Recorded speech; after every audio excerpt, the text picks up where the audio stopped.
So how often we're supposed to vaccinate adult? Every 3 years, every 4 years, every year? The answer is we do not know. Hi guys. Topic of adult vaccination for whooping cough came to my attention a few months ago when I received email asking me to confirm that I am fully vaccinated for flu and whooping cough, and the answer is no. Last time I was vaccinated entering medical school, and I have not been vaccinated, and I don't plan to do that anytime soon. But a few days ago, I was driving back from my office, and I saw this board along Highway 95, and I find it's very offensive. And I decided to speak up because I feel that we physicians are responsible for the fact that we don't inform people about what happened to whooping cough, and that the fact that vaccination failed us. So the problem of whooping cough came to us in about year 2000 because we changed epidemiology of disease. So we tried to catch up with whooping cough. So I decided to speak up, and I will talk about two topics. Two only. There are many problems with whooping cough and vaccinating for that, but I will speak only about two. Problem number one, pertussis become a deadly disease in young children. Why? And problem number two, vaccine failed us. I made this slide and I took this information from CDC website. 7 out of 10 people who've been vaccinated develop only adequate immune response, and immunity will fade over the time. 3 or 4 out of 10 people are fully protected 4 years later after giving a vaccination. Less than 50%. I would say this is not acceptable. This is failed vaccine. So vaccine is no good.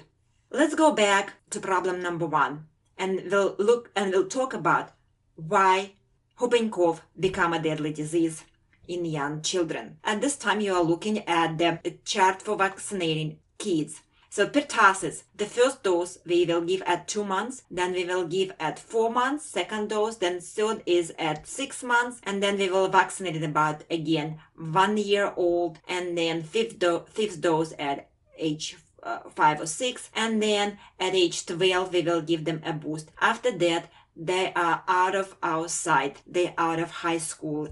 So here we don't give vaccination at birth, between birth and 2 months, because immune system in little babies is so weak and so undeveloped. And this population right here, right there, between birth and 2 months old, this is the population that will develop a serious disease and actually can die. And this is a big problem. So let's go to the blackboard and I will explain you why it happens. So this line I already pre-drew for you is a timeline that represents the age. If this is age 0, this 2 months old, this 1 year old, let's say this is 5, 18, and let's say this is a 60 years old. And the top, I will show how immunity develops when you have a disease, and on the bottom, I will show what happened when we vaccinate and how immunity develops here. So kids used to have a disease. When they have a disease, they develop immunity, and it will stay with them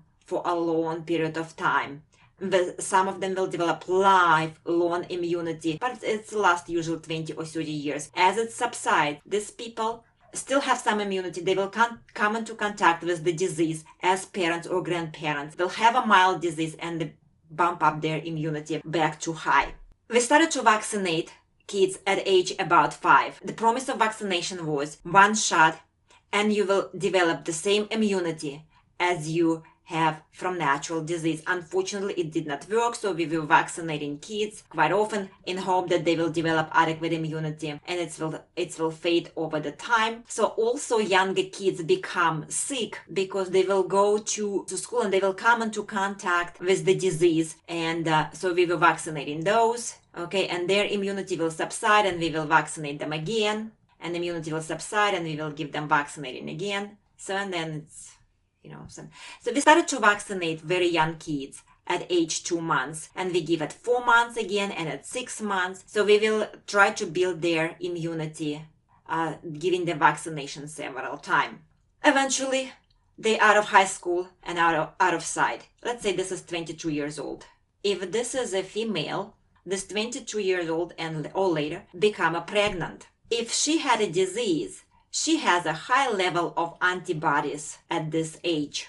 When she delivers the baby, so this is her baby, at the birth, the baby will be protected because she gives the baby a little bit her own antibody. And also at that time, she will breastfeed. As long as she breastfeed, baby is protected. Let's say she breastfeed till age 1. And then if baby comes into contact with the disease, it will develop disease and will build immunity. Immune system becomes stronger by that time. Also, if baby breastfed, the disease is not that very severe. So if she does not have, this is 22 years old, does not have immunity herself, so she doesn't provide immunity for her baby, she breastfeed, but the milk does not have antibody against that, so the baby is absolutely unprotected. And this is the population. And before premature, and also babies before 2 months old, they are exposed and they have a severe disease and they may die. So, natural question, what to do about that? So we have to start to think. And so far, this is a couple solutions that we come to. And number one, we started to roll vaccinating program for pregnant females. I was trained as a primary care physician many years ago, and our OBGYN professor was told us that all that females are needed at that time is a nice cozy environment, stress-free, as little chemicals as possible, as much nutrients as possible, because they will share all the nutrients and all substances that they get with their babies. And what we do, we give them chemicals, right? We don't know what kind of effect it will have on newly born and what kind of disease they will have in future. And now we are talking about vaccinating adults. Right? You already saw my slides. The vaccination does not work. The older we get, the less immunity we develop. And vaccination is fading rapidly. So how often we're supposed to vaccinate adults? Every 3 years, every 4 years, every year? The answer is we do not know. So that's why when I saw that board, I thought we physicians need to come with some ideas what we are going to do about whooping cough. Before that, we are playing a game, and I call this game Catch Me If You Can. So we are trying to do something without having a plan, without knowing what happened in the future, and I do not like that at all. Thank you. Bye for now.